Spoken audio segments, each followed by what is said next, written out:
I got tight, but I got the whole shot. Dude. I got real tight. What was the #1 goal? Start up front. Right. Whatever happens, happens.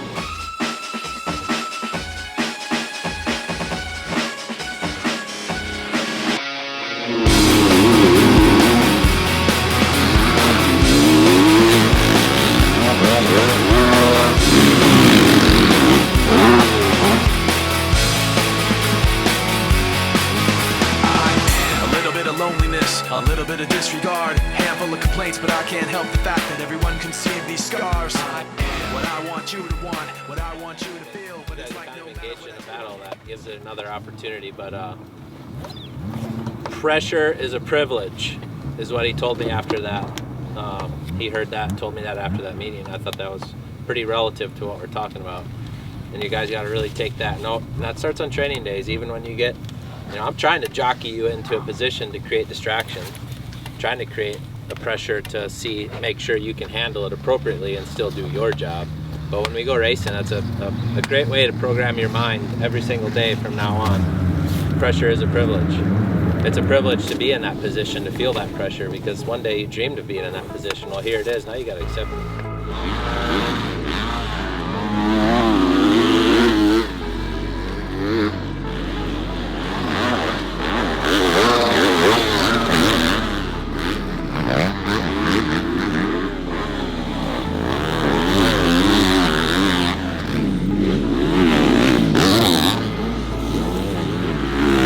People don't even take the time to really acknowledge their current mindset when they are in a pressure situation.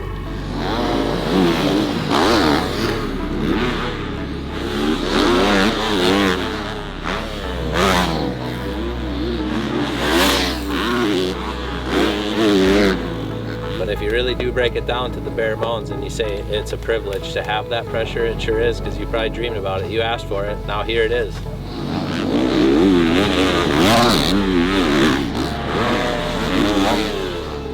Shit, I want the most pressure I can get. I want to whole shot this motherfucker and lead it. And I want to feel that pressure of it coming down to the wire. I could only dream of being in that position, right?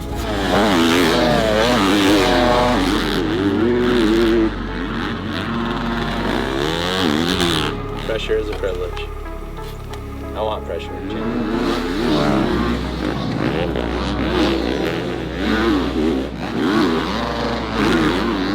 That was pretty sick battle, dude. And then I went on to make it an instant. Dude, I thought you guys were going to collide. I'm like, there's no way they're both going 3 side by side.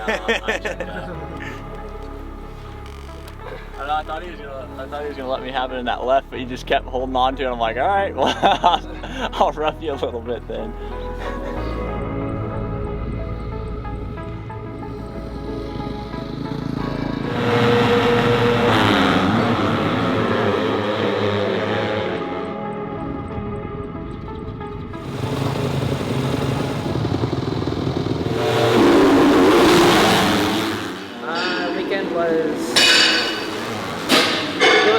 It was good. P6 showed a lot of potential on where I can be. Definitely have more to offer out there. So we watched film this morning, which I was really grateful for. Nobody likes to ever see their weaknesses, but I mean, that's how you get better. So everything in life that's worth having isn't easy, and we'll get it one day. So. Biggest difference from last year to this year could be obviously bike development, riders. What do you think is the biggest thing going into 2025 that you can say, yeah, this is the biggest change from last year to this year? I think we got our energy back. Positive, the vibes, the real unit of a team. Probably everything I've ever wanted, that everybody's on the same page. We don't have riders on their own little islands. Everybody's bought into what we're doing, and I think it's on us to not only keep them bought in, but not give them reasons to doubt. And right now, I feel like, man, let's face it, everybody seen last year had its difficulties, and I had to make decisions I definitely didn't want to make. And I'm glad now that it's proven to be the right decisions. And most of those were my shortfallings, that I just didn't do a good enough job managing personalities. It's a learning lesson for me. It's a learning lesson for the guys who exited the program. But it was also an opportunity to plug in the right people and for me, this was always started with the riders, like take care of the riders. I want to give them opportunities, right? The riders are the spotlight. And as this program grown, you realize this is a 7-day-a-week job, mechanics and staff, like they never get to rest. So then over the years, I'm kind of like, all right, this is why I do it. I do it for the crew. I want to take care of these guys. I kind of lost sight of the riders a little bit because it almost felt like a selfish sport in a lot of ways, that I'm like, gosh, I gotta take care of the staff. Now that we have that energy of a real team, I'm like, this is what it's about. It's the riders I want to take care of, it's the crew I want to take care of, and that's how it should be, right? Like, I'm excited to go racing with this crew regardless of results. I've said it for years. I'd rather get my ass kicked with a good group of guys than win with somebody fake. And by fake, I don't mean that person's fake. I just mean that if it doesn't feel like a real team, it's not a real team. So this year, the biggest difference is for sure the energy, the vibes, the positive mindsets everybody has. We made so much progression on the motorcycle with the engine and suspension and just the whole operations, but it's like none of that even trumps the feeling of having a real team and people all on the same page. Like the group of guys is essentially what it's about, right? So I'm super pumped on that.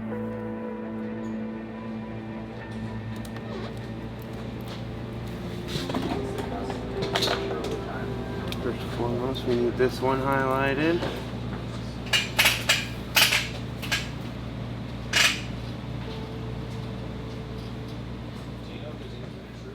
These guys should be all set and done, but they usually have a few things just to finish up.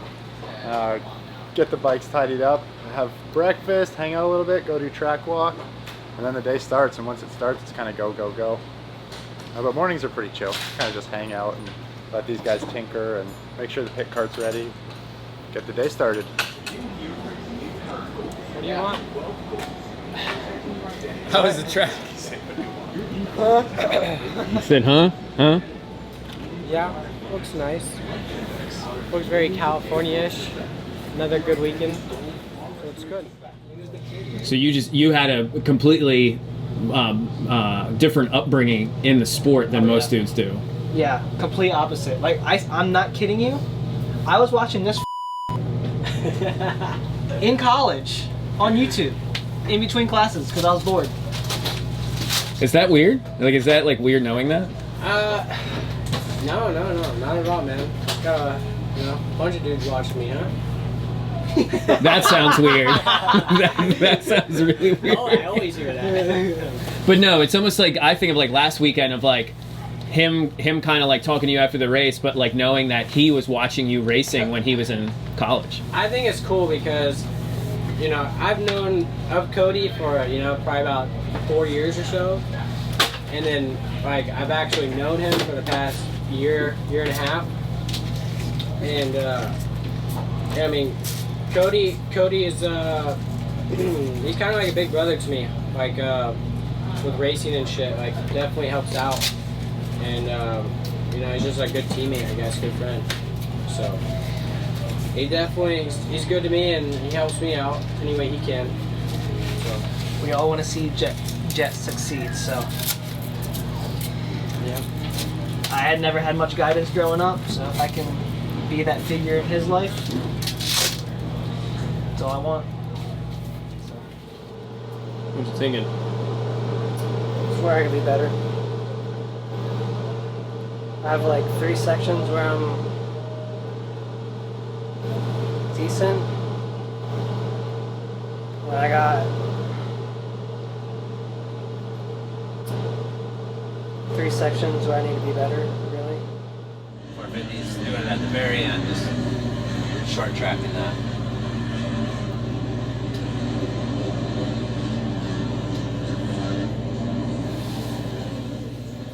If you're gonna carry speed through the triple, then you gotta use the berm. But if you're gonna come out of the berm, well, then you might as well just go up the inside.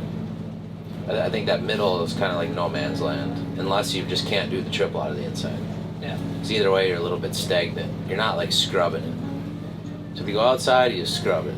Otherwise, and maybe on a sole lap, you cut up that roller and just play with it. I feel like these kind of whoops too, though, you can kind of skim and then jump. Mm-hmm. Potentially. Yeah, depends how they form up. Like skim like 2 or 3 and then... This is the closest I've hit a set of whoops to the turn in a while. No, the ones at club are on the bottom track are tight. Yeah, but I feel like these ones are closer than that.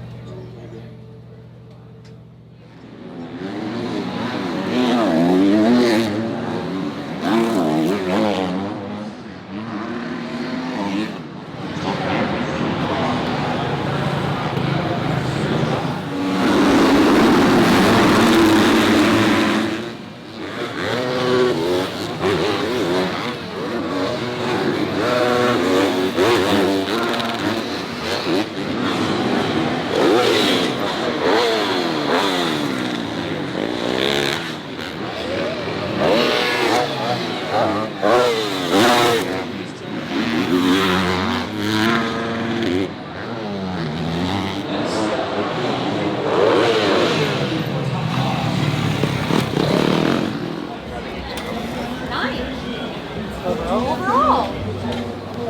Good job. Take that. Yeah, you look. Those guys that had the track before us were lucky. Those turns were so good at first. That was good. You just felt more like yourself. Did you take what Brandon said? Yeah. I kept drilling myself like, just f***ing stop. Like, stop trying. So you just think you were overriding the first one? Yeah, thank God. That was the first time ever qualifying I've seen race show up. Yeah. Do you feel like this or next year you could be a top 5 or podium guy in either Supercross or motocross? Yeah, you know, that's why I do it. You know, I don't line up to get, you know, 10th, 15th place. So, you know, I've always been a winner. I want to be a winner. I want to get back to that stage. And, you know, of course, it's going to take some time. I got to be realistic. You know, it's my, I don't know, I consider myself a rookie. I haven't raced, so it's going to get some getting used to. Supercross is still new to me. I don't have very much experience. The best starter we got at club. Show us how much work we put in at club. Show us how fast it's like this. Every opportunity that comes to you. Race like you got number 79 on this bike. Let's go, man. You know, but I do want to be up there.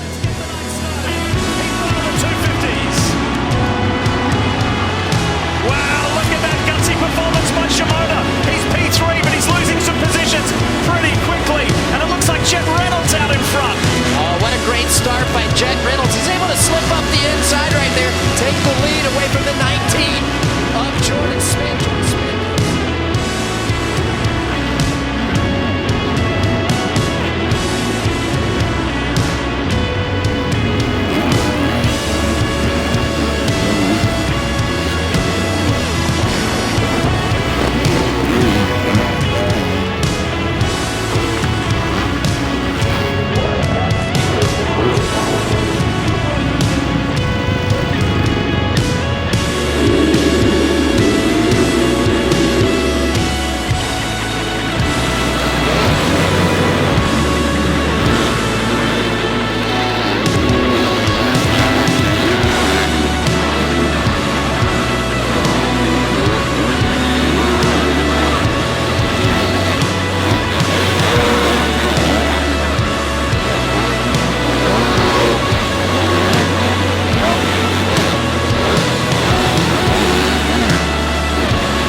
I got tight, but I got the whole shot. Dude. I got real tight.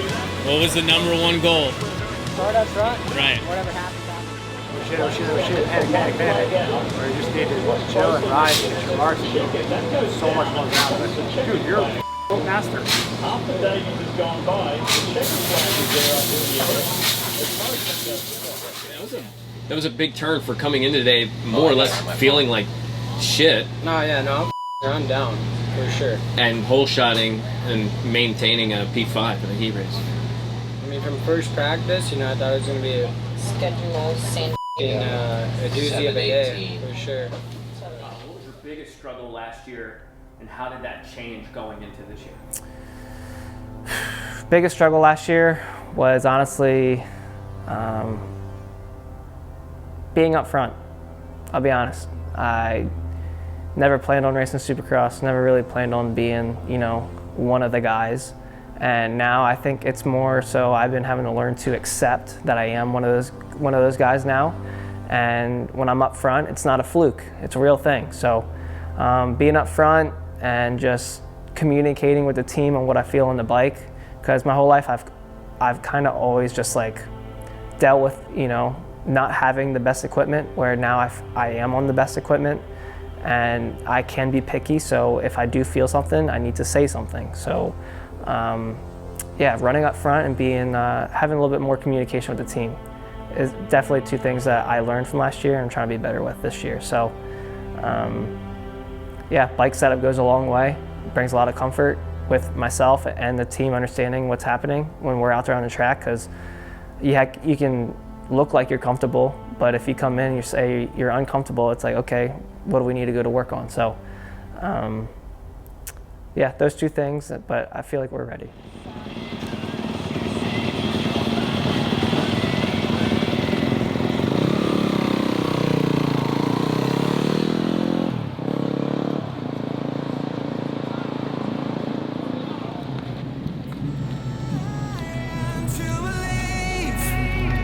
That we're more alike than we think, that we're all the same underneath. Yeah, I'm dying to believe that we're more alike than we think, and I'm dying to believe.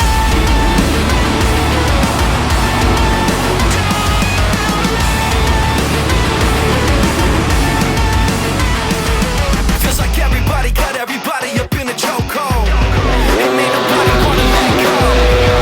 Always stuck in the prison, always losing our vision, always stuck in the blast. Building walls around our hearts, 6 feet deep, but we can't stop. Digging down to nowhere now. Yeah, I'm dying to believe that we're more alike than we think, that we're all the same underneath. Yeah, I'm dying to believe that we're more alike than we think, and I'm dying to believe.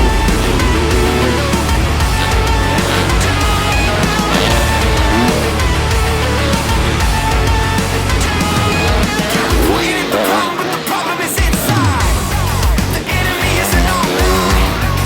Do we make a decision? Do we die in division? Separated, we all shut down. Building walls around our hearts, 6 feet deep, but we can't stop. Digging down, we can't get out. Yeah, I'm dying to believe.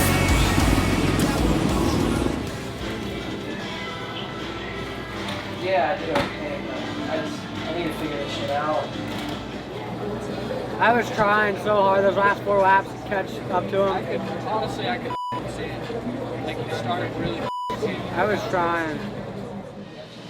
But I think that was overall a much better race than last weekend. Honestly, I think because you had first, second, third, fourth, all right there headed For lap after lap. Nobody was. Yeah. There's just stayed. So I think that was a step forward. Just when you started falling off a little bit, the gap got there, and then Davies, you should have had him when he I went agree. down. I agree. That's why just those little mistakes add up. Something's always going to happen. You just got to be ready to capitalize. But I want to try to just work with Ross this week on that second half. Like, I just feel like I get flat, and I don't know why. Like, mentally, like, Dakota was putting everything I wanted on the board. Like, I was like, it was the best people had been. yeah. But it was just like, I don't know what's going on, so I just... Well, we're going to learn. Yeah. That was good, though. We have good problems. It's just, Yeah. Well, for sure.